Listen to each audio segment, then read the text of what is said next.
Ce dimanche après-midi, l'US Saint-Paul recevait au stade de l'AKV l'US Choisy-au-Bac à l'occasion du 4e tour de la Coupe de France. Deux divisions séparent les deux équipes, Saint-Paul évoluant en Régional 3 et Choisy-au-Bac en Régional 1, mais malgré cet écart sur le papier, les Ternésiens croient dur comme fer en leur chance de qualification. A noter que Saint-Paul évolue en blanc et Choisy-au-Bac en bleu. Ce sont donc les Saint-Paulois qui se procurent la première occasion avec Maxime Petit qui tente sa chance de très loin, mais ça passe largement au-dessus du but d'Alexandre Doyenel, le gardien de l'USC. La réponse de Choisy ne tarde pas, petite déviation de Kylian Lett en direction d'Alain de Pignot, il se remet sur son pied droit et frappe, mais c'est sans danger pour Maxence Flamand.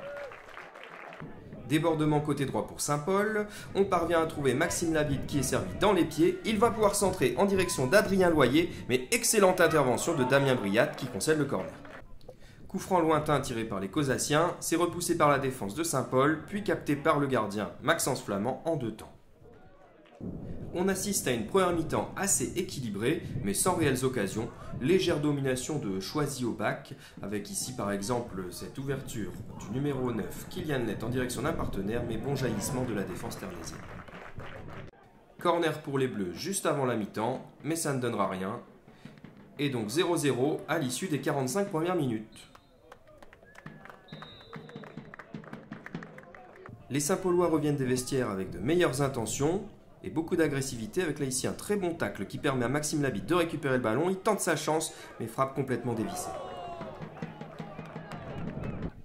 Sur l'action suivante, excellent ballon en direction de Steven Mann, le numéro 3 Saint-Paulois qui veut centrer mais son centre se transforme en tir, claqué au-dessus de son but par Alexandre Doyenel. Coup franc très bien placé pour Saint-Paul, c'est Maxime Labitte qui le frappe mais bien repoussé par Alexandre Doyenel, très vigilant sur sa ligne. Durant cette seconde période, l'US Choisy-au-Bac ne se procure pratiquement pas d'occasion, à part peut-être ici Aymeric Durieux qui tente sa chance de loin, mais c'est sans danger pour Maxence Flamand. Saint-Paul en revanche est plus juste techniquement et cherche à tout prix à mettre ce but qui leur ferait tant de bien. Très bon ballon de Louis de Vimille en direction de Maxime Labitte, la frappe qui passe juste au-dessus, c'était peut-être le tournant du match. Nouveau coup franc à l'entrée de la surface pour le numéro 9 de Saint-Paul qui frappe et s'est repoussé par Alexandre Doyenel, décidément infranchissable aujourd'hui. Sur l'une des rares incursions des Oisiens dans la défense ternésienne, excellente remise en direction de Mathieu Garnier qui frappe à côté, il avait le ballon de la qualification au bout du pied. Derrière, c'est Saint-Paul qui repart à l'assaut du but d'Alexandre Doyenel, long ballon en direction de Maxime Labitte, mais ça passe juste au-dessus, que d'occasions manquées par les Ternésiens. Il reste une dizaine de minutes à jouer lorsque Steven Mann déborde sur l'aile gauche, il s'appuie sur Maxime Labitte qui le sert à nouveau. Son centre est repoussé par Alexandre Doyenel directement sur Gabin Monti, victime d'une faute à l'entrée de la surface. Deuxième carton jaune pour Aymeric Durieux et carton rouge donc. Choisy-au-Bac va finir la rencontre à 10. Sur le coup franc qui suit, la frappe de Maxime Labitte est repoussée par le mur. Ça revient sur Gabin Monti, frappe en pivot mais ça passe au-dessus. Les hommes de Sébastien Auguet tentent de profiter de leur supériorité numérique et multiplient les offensives à l'image de leur attaquant Maxime Labitte qui tente sa chance de loin. Repoussé par la défense. Sur le corner qui suit, le numéro 9 ternésien va de nouveau se mettre en évidence. Ce ballon repoussé par Alexandre Doyenel revient directement sur Maxime Labitte qui va tenter sa chance de l'extérieur de la surface, mais ça passe au-dessus.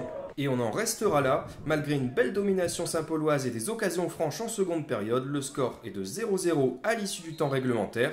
On va donc assister à la séance de tir au but puisqu'il n'y a désormais plus de prolongation en Coupe de France. Et le premier tireur de cette séance de tir au but, c'est justement le numéro 9 de l'USSP, Maxime Labitte, qui s'élance. Et 1-0 pour Saint-Paul. Le premier tireur pour Choisy-au-Bac, c'est Swan Savino qui prend à contre-pied Maxence Flamand, un partout. Second tir au but pour Saint-Paul qui va être tiré par Mehdi Billot, mais sa frappe heurte le poteau.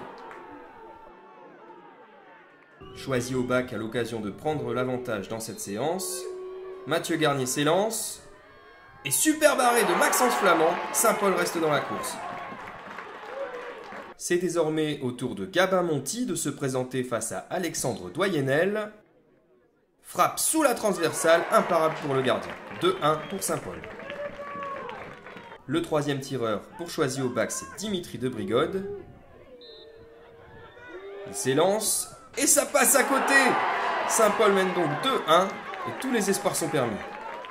Théo Ternisien se présente à son tour au point de pénalty. Il prend beaucoup d'élan. Frappe puissante, mais qui s'envole au-dessus de la cage d'Alexandre Doyenel. C'est maintenant au tour de Damien Briat de se présenter face au gardien Saint-Paulois. Il le prend à contre-pied, égalisation, 2 tirs au but de chaque côté. Le 5e tireur pour Saint-Paul, il s'agit de Dylan Debuiche. Et il marque 3-2 pour Saint-Paul. C'est maintenant Ryan Turgis qui va se présenter face à Maxence Flamand. Si le gardien de l'USSP l'arrête, il qualifiera son équipe. Il était parti du bon côté, mais ça fait but. 3 partout entre les deux équipes. Le 6e tireur à se présenter côté Saint-Paulois, c'est le capitaine Maxime Petit qui prend ses responsabilités. Mais sa frappe est repoussée par Alexandre Doyenel. Valentin Barbier a le ballon de la qualification au bout du pied. Et il marque. C'est terminé. Victoire de Choisy-au-Bac, 4 tirs au but à 3. Ce sont donc les pensionnaires de Régional 1 qui seront présents au 5e tour de la Coupe de France pour le plus grand plaisir de leurs supporters. Saint-Paul peut avoir des regrets, notamment au vu de la 2e période, durant laquelle ils auraient pu faire basculer le match en leur faveur. C'est cruel, mais c'est ainsi. Le parcours de l'USSP s'arrête donc au 4e tour.